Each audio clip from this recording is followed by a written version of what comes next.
Ce balado est propulsé par Kaleido, l'épargnitude qui en fait plus.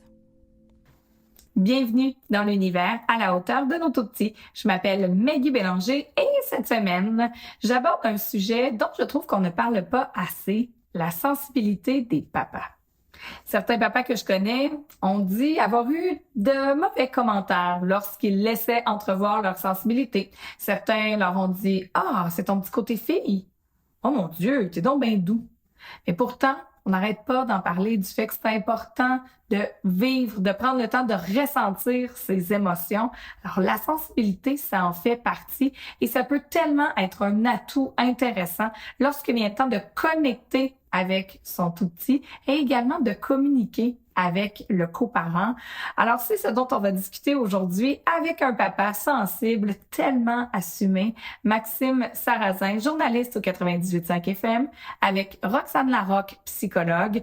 Et en segment coup de cœur, j'ai eu la chance d'échanger avec Maxime et Samuel du projet Nouveau Père. En fait, c'est un site web qui propose un blog. Ils ont également des capsules humoristiques qu'ils ont fait pour démystifier un petit peu l'univers de la parentalité, de la paternité, leur point de vue de père sur cette nouvelle réalité-là. Parce qu'ils l'ont dit aussi, c'est rempli de défis la paternité, mais c'est aussi le plus beau cadeau que la vie leur a donné. Alors, je vous invite vraiment à prêter oreille à ce segment coup de cœur afin qu'ensemble, nous soyons à la hauteur de nos tout-petits.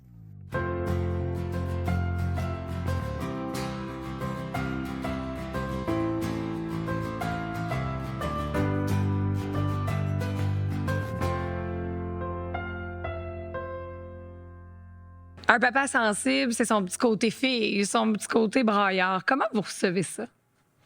Bien, si je peux me permettre, moi, je vais t'avouer que dans la vie, je me considère comme un grand sensible. J'ai toujours été, mais j'ai toujours trouvé que c'est une charge positive dans ma vie de l'être, parce que j'ai appris à gérer cette émotion-là. J'ai grandi à une époque, moi j'ai 36 ans aujourd'hui, donc dans la fin des années 80, où on avait encore ce stéréotype-là que les gars, on n'avait pas le droit de pleurer.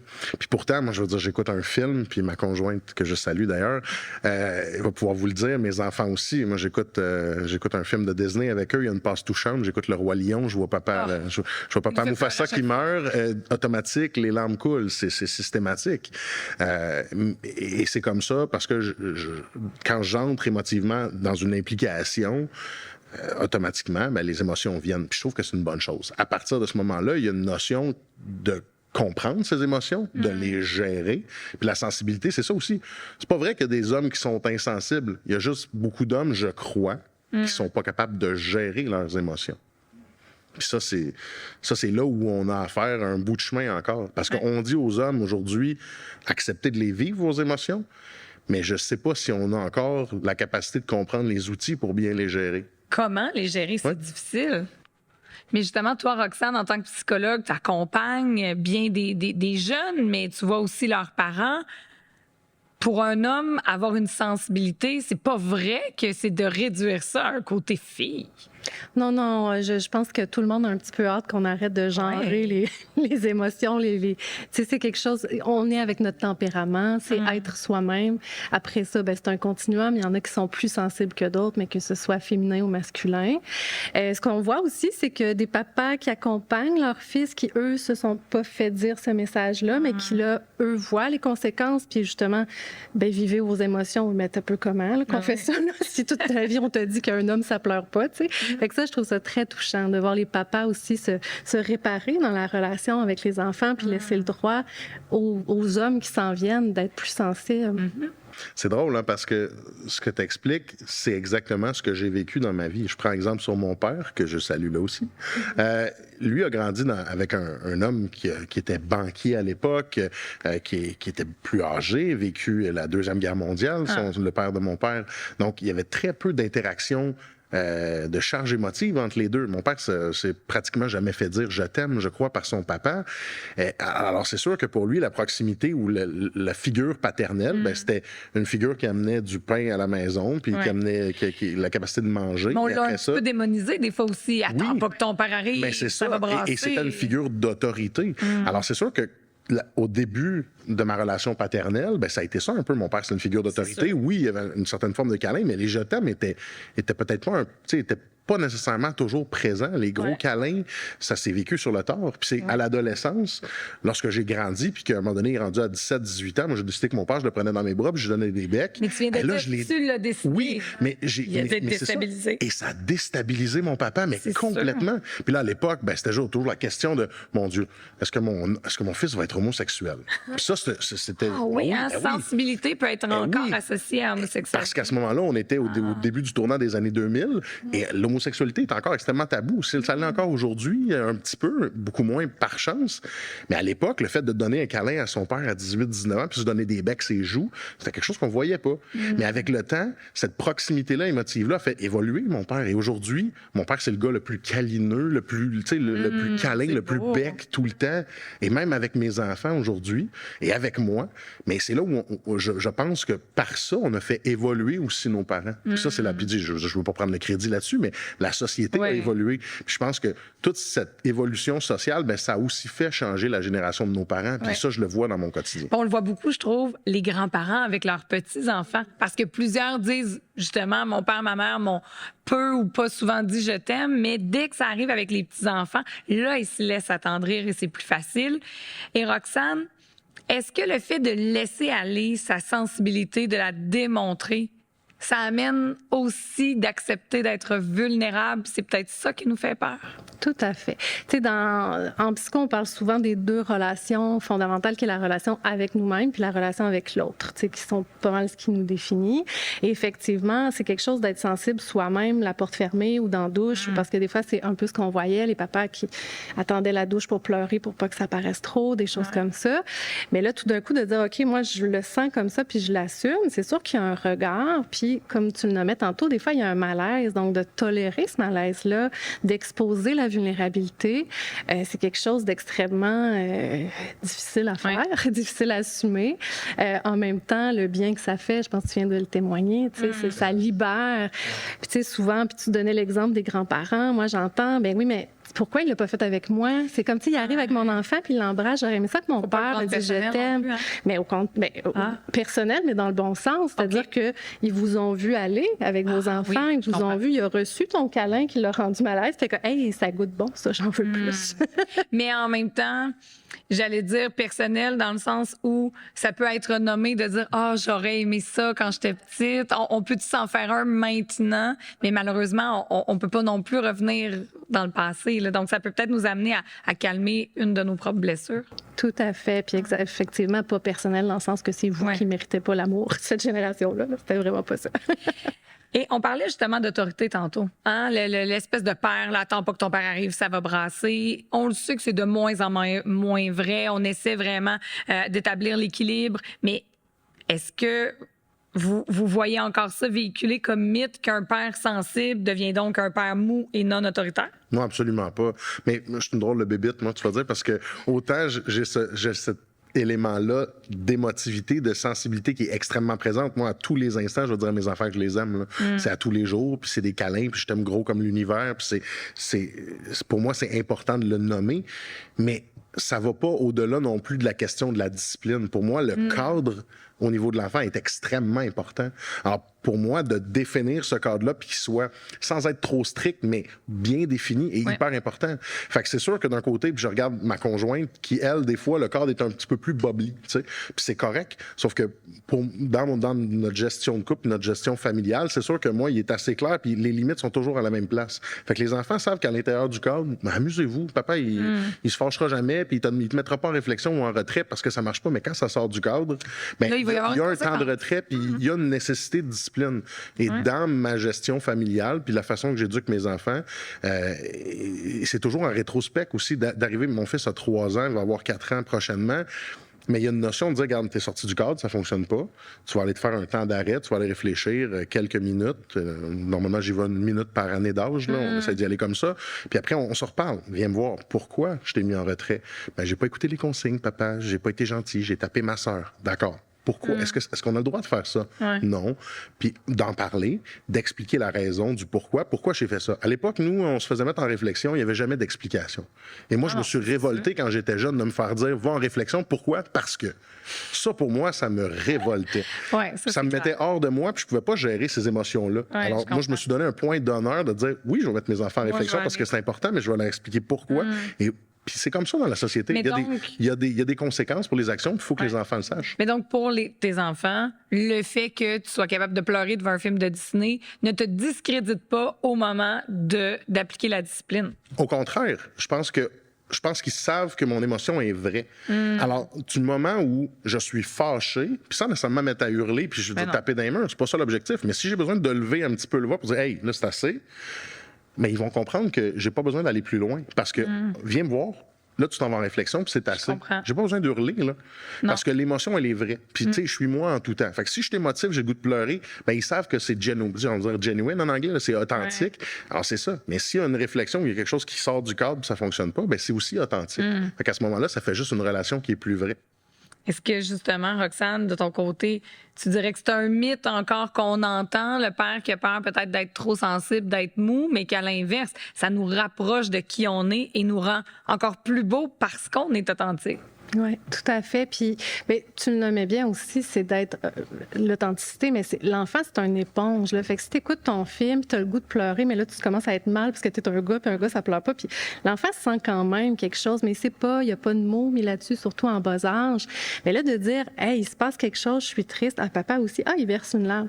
Mais il est pas en détresse, il est pas en train de péter une coche, il est juste comme en train de vivre une émotion que je vis moi aussi. Fait que dans ce sens-là, je trouve que ça peut être très réconfortant, très sécurisant pour les enfants. Puis c'est autre chose, la discipline. C'est ça, des fois, je trouve qu'on fait des amalgames, tu sais, mais on a le droit d'être triste devant un film et quand même porteur du cadre parental. Tu sais, pour moi, ça va pas en incohérence. Non, puis parallèlement à ça, ce qui est drôle, c'est qu'arrive une situation comme ça où on va pleurer dans un film. Mon fils n'a pas nécessairement la même émotion parce qu'il lui a pas la compréhension globale que moi, je vais avoir comme adulte, mais il me voit pleurer, puis il fait « Papa, tu es triste. » Puis là, il vient me faire un câlin, je vais te consoler. Parce qu'il sait que quand lui est triste, moi, je suis là pour lui faire un câlin puis venir le consoler. Alors là, il prend de son côté, il développe de l'empathie parce qu'il voit que j'ai une émotion puis il a envie de m'aider à gérer cette émotion-là. Fait que je trouve qu'il y a un partage d'empathie puis une partie de sympathie aussi à travers de ça, mais ça aide aussi, je pense, les enfants à gérer mieux leurs émotions parce qu'on accueille les nôtres. Tout à fait, puis ça apporte de la souplesse. C'est-à-dire, c'est pas quand quelqu'un meurt, c'est triste, oui,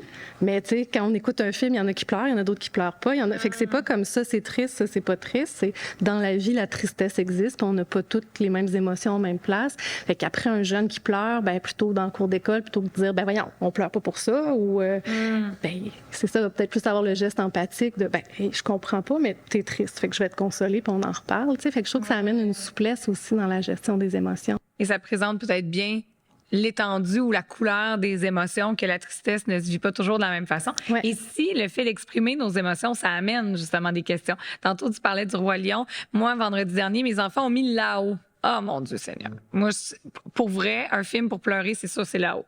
Évidemment, j'ai pleuré.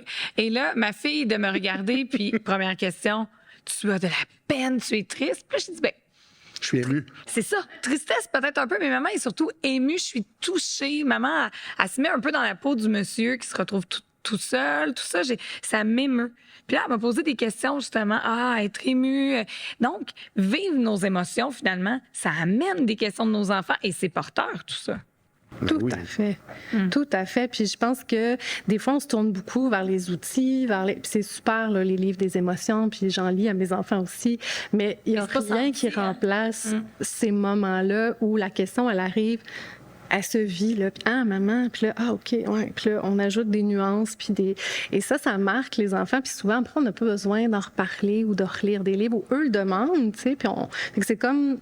On apprend à les suivre là où ils sont là-dedans, tu sais, où ils en sont, puis à co-construire ensemble, parce que probablement que toi aussi, ça t'a fait te mettre en observation, ben ouais, non, je suis pas triste. Ben, En tout cas, puis là, on met nous-mêmes des mots sur nos émotions. Et ça, c'est un très bel exemple pour eux. Là. Mais quand même, je pense pour les enfants aussi, il y a beaucoup de didacticiel aussi sur les émotions. Je prends, mon fils est un amateur, je ne veux pas faire de publicité gratuite, mais les livres de petits loups qui sont comme vraiment très populaires ces temps-ci. Il y a beaucoup de gestion émotive là-dedans. Ma fille, qui est un peu ma belle-fille, en fait, qui a grandi, elle, avec les floups, c'est un peu la même chose à l'époque. Elle a grandi où on gère certaines émotions, certaines actions. Puis je prends un film comme Inside Out de Disney, qui voit justement l'éveil des émotions chez l'enfant. Bon, c'est sûr que c'est un film, il faut le prendre comme tel, mais je trouve ça intéressant parce que ça permet aux enfants de se dire, il y a colère, il y a dégoût, il y a joie, il y a tristesse. Il va les nommer au moins déjà. Il peut dire, voilà, puis mon fils, des fois, va être fâché, va dire, papa, je suis en colère. C'est bien aussi, bon. Et pourquoi? Puis là, c'est le fun parce qu'on peut dire, pourquoi? Puis tu vois, là, je peux te faire sourire. Tu vois, ta colère, elle est partie. C'est vrai, papa, la colère, elle est partie. Mais c'est drôle. Fait qu'au moins, ça met des images sur ce qu'ils vivent puis ce qu'ils comprennent à intérioriser tranquillement. On a parlé au début aussi un peu des mythes, des stéréotypes entourant la sensibilité chez les pères. Mais un père qui écoute l'épisode aujourd'hui puis qui il se rend compte que justement, là, il y a beaucoup d'émotions, mais il ne sait pas nécessairement comment les gérer parce que malheureusement, il n'a peut-être pas eu la chance d'avoir ces outils-là et de développer ça. Comment on peut l'amener? Comment on peut l'accompagner? Qu'est-ce qu'on peut faire comme geste? Parce que c'est pas tout le monde qui est à l'aise de dire « Moi, j'ai un problème », même à sa conjointe, de dire « Hey, moi, la gestion des émotions », parce qu'ils veulent pas se montrer vulnérables.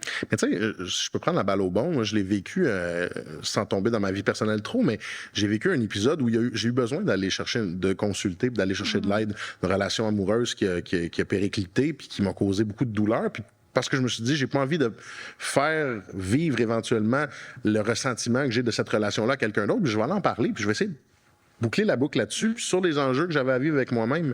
Et ça, pour vrai, ça a été le plus beau cadeau que je me suis offert. Parce qu'on parle beaucoup, là, c'est un cliché que je veux dire, on parle beaucoup de santé, de santé physique, mais on va pas souvent chercher l'aide pour notre santé mentale. Puis les hommes, encore plus, de dire, écoute, je vais aller consulter une psychologue. C'est encore une psychoéducatrice ou une intervenante sociale. Mais c'est ça, exact. D'aller chercher de l'aide, des fois. Puis c'est pas juste une question de se mettre vulnérable, mais de dire, j'ai pas tous les outils. Tu sais, je veux dire, moi, dans la vie, j'ai étudié pour devenir enseignant, puis ensuite pour devenir journaliste. J'ai pas étudié pour devenir psychologue. Non. Oui, j'ai un background de psychologie un peu en enseignement, puis c'est le fun, ça me permet de comprendre certaines choses, mais je suis pas psychologue. Non. Alors c'est sûr que d'aller voir quelqu'un qu'il faut pouvoir m'outiller pour m'aider à gérer certaines situations, mais ça me permet de devenir une meilleure personne et d'être mieux outillé pour gérer la suite des futurs obstacles, parce que des moments difficiles, on en vit tous. Ah oui.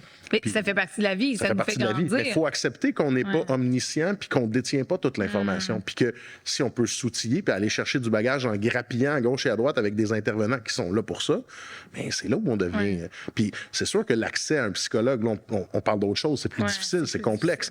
Mais en même temps, il y a énormément d'outils d'aide sociale qu'on peut prendre et qui nous sont donnés. Alors, ne serait-ce que de grappiller un peu à gauche et à droite et de parler, de s'ouvrir, souvent, ça va amener à de l'aide. Le problème, c'est de rester ancré ça en soi puis de se dire que peu importe ce qui va arriver, il n'y a rien qui va changer. Là, ça, je pense que c'est ça qui est problématique. Mais j'ai aimé aussi ton exemple. Tu as dit, j'ai vécu une situation, j'ai demandé de l'aide, mais ça ne veut pas nécessairement dire non plus qu'on va avoir besoin de soutien et d'accompagnement pour le reste de notre vie. Parfois, on peut aller chercher, j'imagine, Roxane, quelques outils, on les ajoute dans notre sac à dos, on fait un petit bout, puis là, à un moment donné, la vie va peut-être nous envoyer autre chose, puis là, on verra à ce moment-là ce qui sera à faire. Tout à fait. On n'est pas obligé d'être en psychanalyse 10 ans, là. Si on se rend compte que vous pouvez le faire, ça vous tente. Mais il y a plein, c'est ça, je pense qu'il y a plein de types de services. On a mis tantôt psychologue, oui, mais psychoéducation, les ressources communautaires aussi. Donc, il existe plein de choses. Fait que je pense que juste de faire différent plutôt que de le garder en dedans, puis que ce soit texter à un ami, c'est pas un psychologue, mais c'est quand même différent, puis c'est quand même, hey, sais-tu, je pense que ça va pas, tu sais, c'est ça, envoyer un texto, de parler à quelqu'un, d'aller dans un organisme. C'est pas obligé, c'est pas tout le monde qui est prêt à consulter tout de suite non plus. Et dans le contexte actuel, bien, on sait que des fois, on veut de l'aide, mais il n'y en a pas nécessairement. Fait que si vous pouvez ne pas attendre d'être au bout du rouleau, ça, c'est aussi... Non, mais j'aime ça beaucoup. Si on sent déjà que il se creuse vraiment comme une tranchée entre nous et nos émotions, par exemple. Puis là, ça commence à nous déranger. Mais avant d'être totalement dysfonctionnel et là, de demander de l'aide qui est comme pour hier, dans le fond, puis on sait que les ressources de notre système sont limitées. Donc, de peut-être déjà au moins faire des recherches, essayer de trouver quelqu'un parce qu'il pourrait y avoir certains délais, là. Tout à fait. Puis on parle beaucoup, on commence à parler heureusement plus de prévention, c'est-à-dire pas obligé d'attendre d'avoir, là je mets ça à l'extrême, mais des idéations suicidaires ou pas, de penser être en dépression. Ça arrive qu'on se rend là puis qu'on l'a pas vu venir, puis c'est bien correct aussi. Mais quand on sent que, coudonc, ça file pas, ou juste c'est ça, des fois, d'aller dans un regroupement. On sait que ce que la recherche nous parle, c'est qu'avec les papas, les mamans, souvent, ils ont besoin d'être regroupés, ils jasent et finalement, ils vont faire une activité. Mais pour aller recruter les papas, ce qu'on nous dit pour hommes, je mets la théorie à l'épreuve ici, mais c'est plus, faites une activité, souper, pizza, bière. Après ça, ils vont se parler, puis ils vont être prêts à se parler, mais ça passe par l'action. Fait que je pense que collectivement aussi, on a à bâtir des services qui sont faits pour les hommes, par les hommes. On se questionne beaucoup en ce moment. Qu'est-ce qui fait que les papas sont pas présents, par exemple, dans les ressources périnatales? C'est tous des groupes donnés par des femmes. Souvent, les femmes sont en congé de maternité. Donc, tu sais. Par des femmes, pour des femmes, à des horaires qui conviennent aux femmes. Donc, exactement. Tu sais, fait que c'est un peu. Moi, je pense qu'il y a une responsabilité individuelle, mais il y a une responsabilité collective aussi. De faire le balado aussi, d'entendre la voix d'un homme. Déjà, ça va peut-être sonner une cloche pour quelqu'un. Mais tu sais, si je pense à un principe où on est dans la parentalité, là, je vois ça aussi, l'optique de notre santé mentale d'hommes et de parents. Je pense que si on en prend soin, on finit par aussi prendre soin de nos enfants. Parce qu'en étant la meilleure version de nous-mêmes, on devient aussi la meilleure version du parent pour nos enfants. Et on donne aussi, je pense, à nos enfants la meilleure... la meilleure objectif, la meilleure vision possible de ce qu'est un bon parent. Et puis, il n'y a pas personne de parfait. Là, d'emblée, il faut qu'on se le dise. Là, je veux dire, on a beau dire, oui, il y a des ressources, puis on peut s'aider. Il n'y a pas de livre pour être un bon parent. Il n'y a pas de livre pour être un bon père. Tout ce qu'on peut faire, c'est essayer de prendre notre construit qu'on a pris chacun de notre côté, d'essayer d'améliorer ce qu'on a moins aimé dans la parentalité qu'on a reçue, puis essayer d'améliorer ça pour le futur. Il y en a qui vont être chanceux, puis qui vont avoir une parentalité fantastique, donc qui n'ont pas grand-chose à changer. D'autres qui se disent, ouf, je ne veux pas donner ce que j'ai eu beaucoup de... Ça a été déficient, fait que je veux au contraire essayer de transformer ça. Puis il y en a qui n'ont pas encore cette capacité-là non plus de comprendre ce qu'ils ont vécu de pas bien, donc ils vont automatiquement reproduire ce qu'ils ont vécu. Ça, c'est une autre histoire. Mais je pense que si déjà on prend conscience que en prenant soin de nous, on prend soin aussi de nos enfants, ça va nous on donner grandit. Envie. Puis, tu sais, on a une société qui dit prenez soin de vos enfants, travaillez, prenez soin de vos enfants, travaillez, mais jamais on dit on le fait un petit peu plus, mais on n'a jamais mis l'emphase sur prenons soin de nous pour être capable de prendre soin des autres ensuite. Mais comme le masque dans l'avion, ils nous disent quand l'oxygène tombe, on le met sur nous d'abord, ensuite sur les enfants.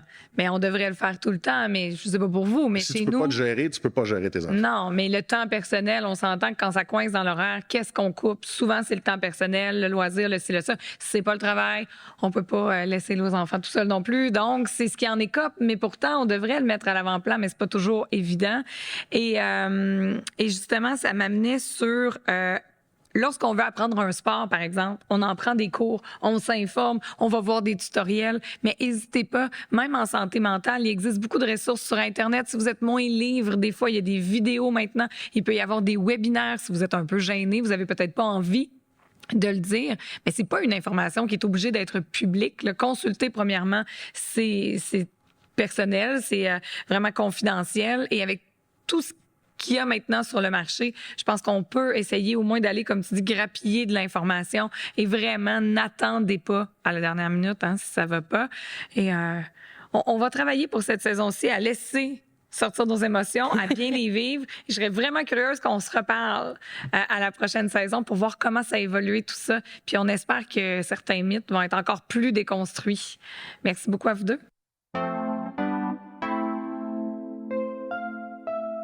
Bonjour, messieurs. Merci d'avoir accepté mon invitation. Merci à toi. Merci. D'abord, je voulais savoir pourquoi avoir voulu, étant deux jeunes pères, créer ce projet-là avec humour, avec légèreté. En quoi, pour vous, c'était important de le faire? Ben, l'idée est venue en 2018 par un beau hasard de la vie. Maxime et moi, qui sommes de grands amis d'enfance, on a appris qu'on allait devenir père en même temps. Oh! Nos blondes ont accouché à quelques semaines d'intervalle. Et à ce moment-là, on observait ce qui se faisait sur le web. Il y avait énormément de blogs et de sites pour les mamans, faits par des mamans. Très, très peu étaient faits par des pères pour des pères. On est deux passionnés d'écriture, d'humour. Donc, on a décidé de lancer ce projet-là un peu naïvement en 2018. 5 ans plus tard, c'est devenu, bref, un blog, c'est des anecdotes partagées sur les médias sociaux, c'est des capsules vidéo qu'on a réalisées avec le ministère de la Famille. Puis, de temps à autre, on est invité à parler de paternité aussi dans les médias. Bref. Mais l'idée, c'était vraiment d'offrir une plateforme différente qui rejoint davantage les pères que ce qui était disponible sur Internet. Ouais.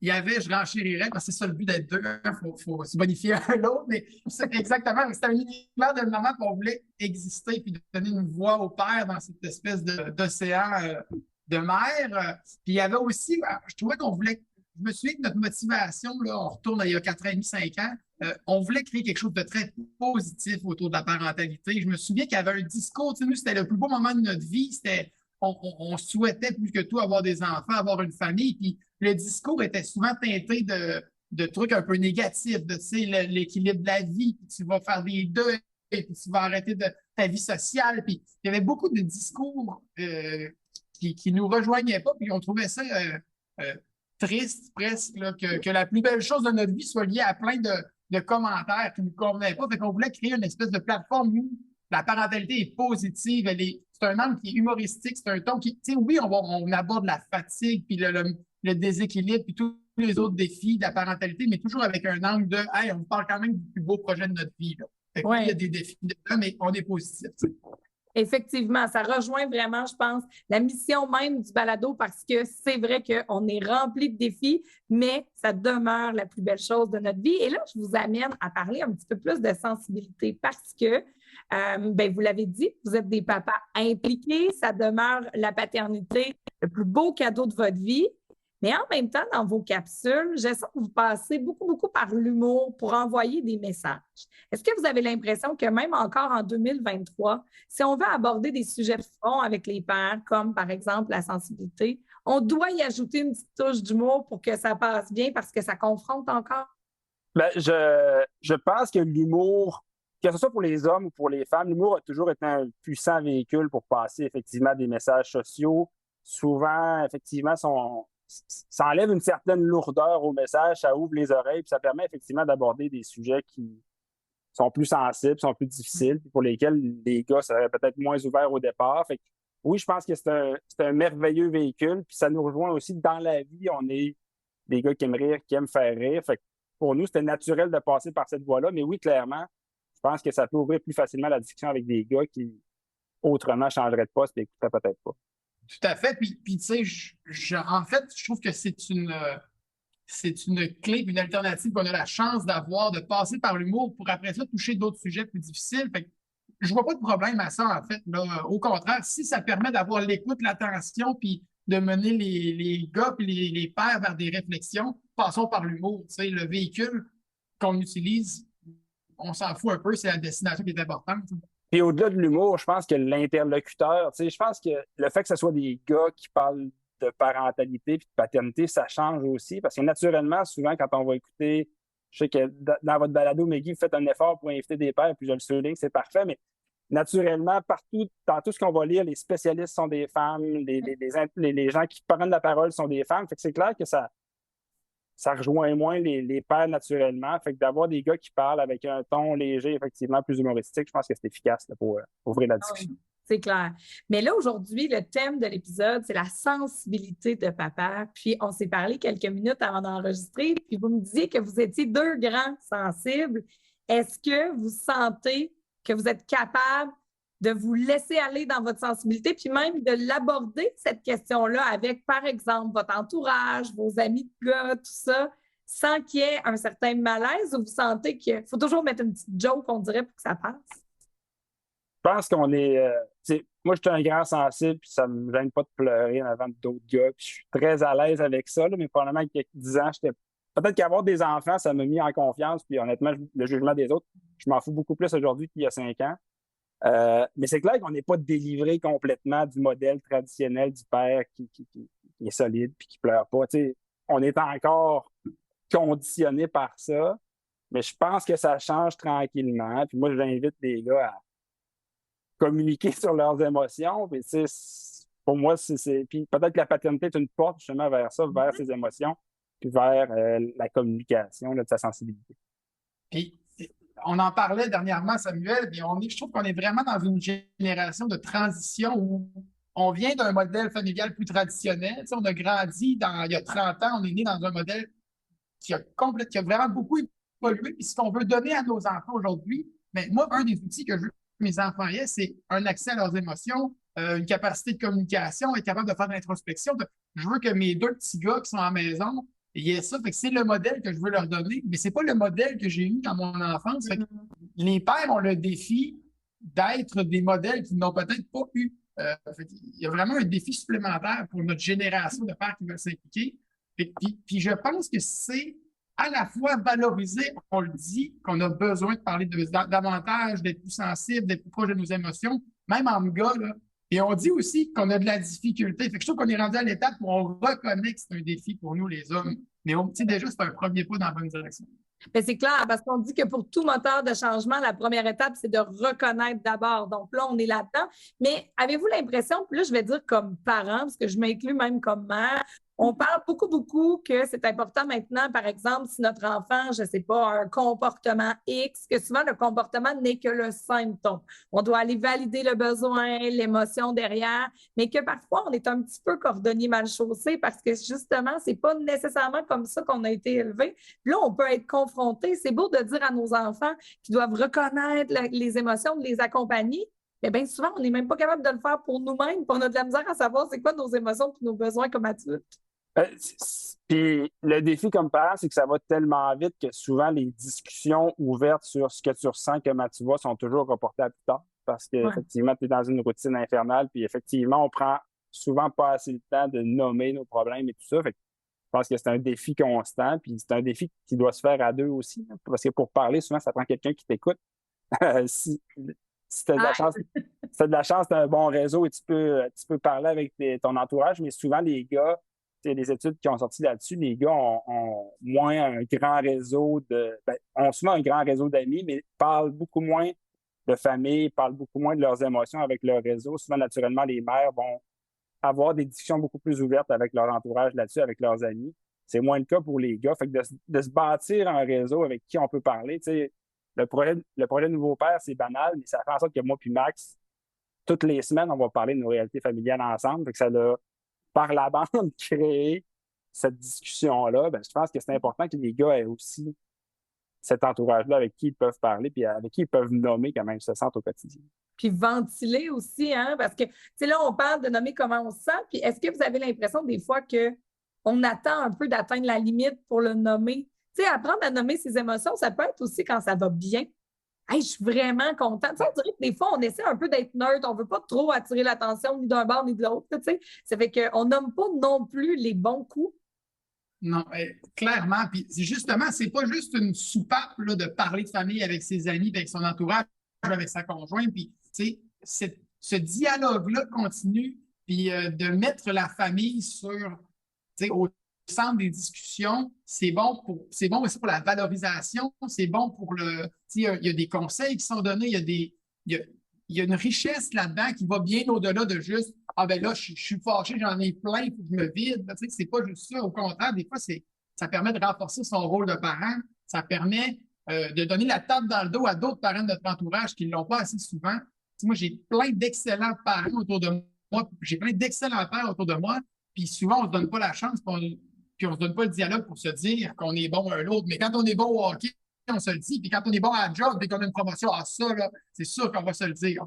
Mais être un bon père, il faut le valoriser comme les autres choses. C'est vrai. Avez-vous l'impression des fois que ça peut être justement encore un peu mal vu dans le sens où, on l'a nommé tantôt, la parentalité, ça vient avec plein de défis, qu'on dirait que d'assumer que, hey, chez nous, ça se passe bien. Mais des fois, on a l'impression que les gens vont dire regarde l'autre, le parfait ou la parfaite, ou c'est ça, eux autres, ça va toujours bien. Quand dans le fond, c'est pas ça. On veut juste comme nommer ce qui va bien parce qu'on le sait pas, mais dans 3 heures, ça peut exploser parce que les bas étaient pas de la bonne couleur, là. Oui, absolument. C'est effectivement toujours un questionnement parce qu'on a toujours tendance à se comparer à l'autre. Fait qu'effectivement, quand on parle que ça va mal, on a peur d'être jugé parce que ça va mal dans notre famille. Quand on dit que ça va bien, on a peur d'envoyer, de faire suer les autres avec notre bonheur. Mais à un moment donné, je pense qu'il ne faut pas se gêner, il faut être capable d'ouvrir la discussion. Puis quand on est avec des amis, normalement, faut être capable de faire la part des choses, puis à la fin, la comparaison, ça revient à chacun, là, puis c'est à chacun d'avoir confiance en son propre modèle familial. Je pense qu'on ne peut pas toujours se soucier de l'effet qu'on fait chez les autres en parlant de notre famille.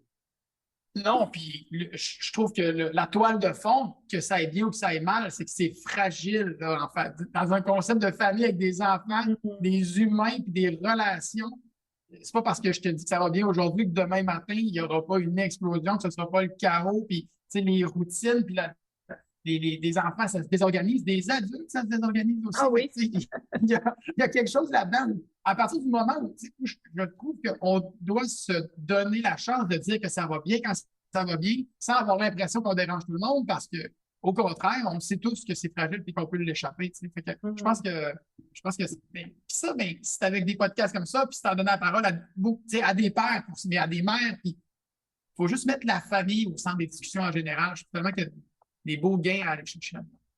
Tout à fait. Puis en terminant, messieurs, bon, vous l'avez dit, vos enfants là, sont rendus à 4 ans et demi, 5 ans. Vous êtes des gars sensibles.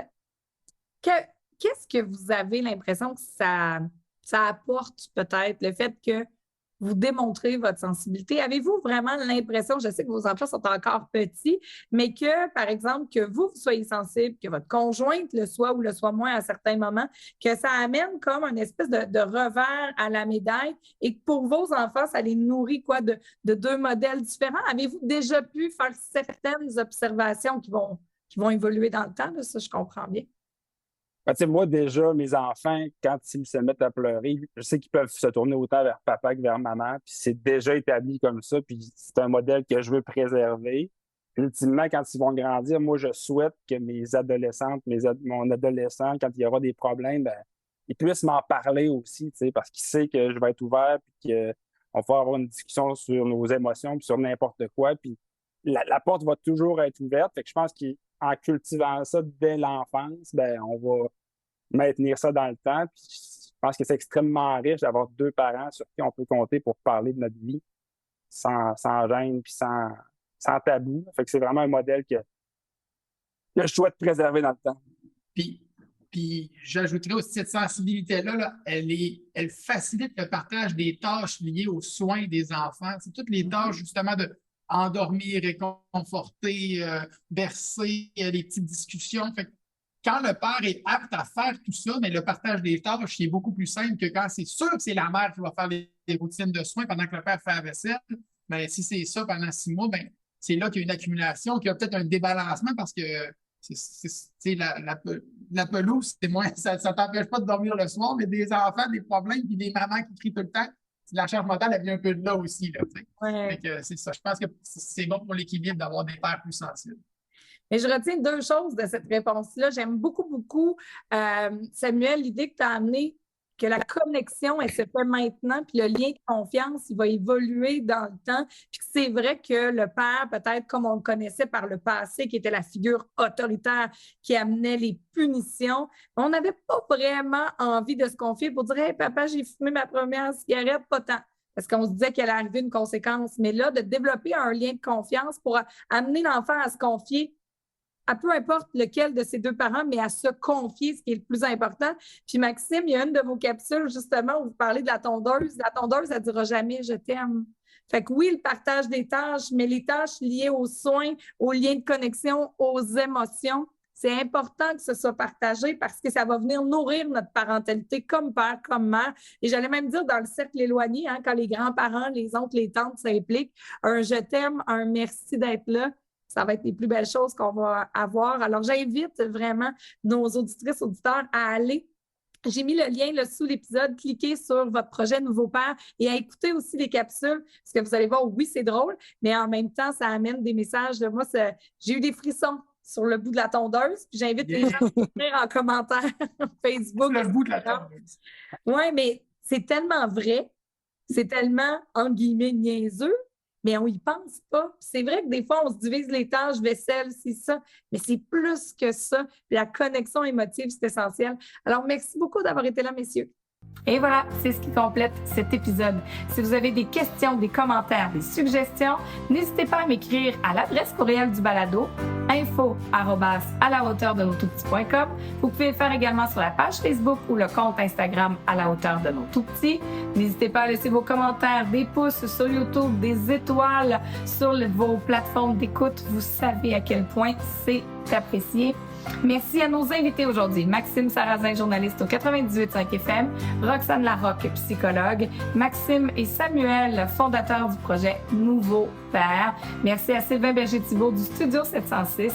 Merci à Kaleido, le régime épargnitude qui en fait plus de propulser cette série. Je m'appelle Maggie Bélanger et c'est toujours un plaisir de vous accompagner chaque semaine afin qu'ensemble, nous soyons à la hauteur de nos tout-petits. Bye bye!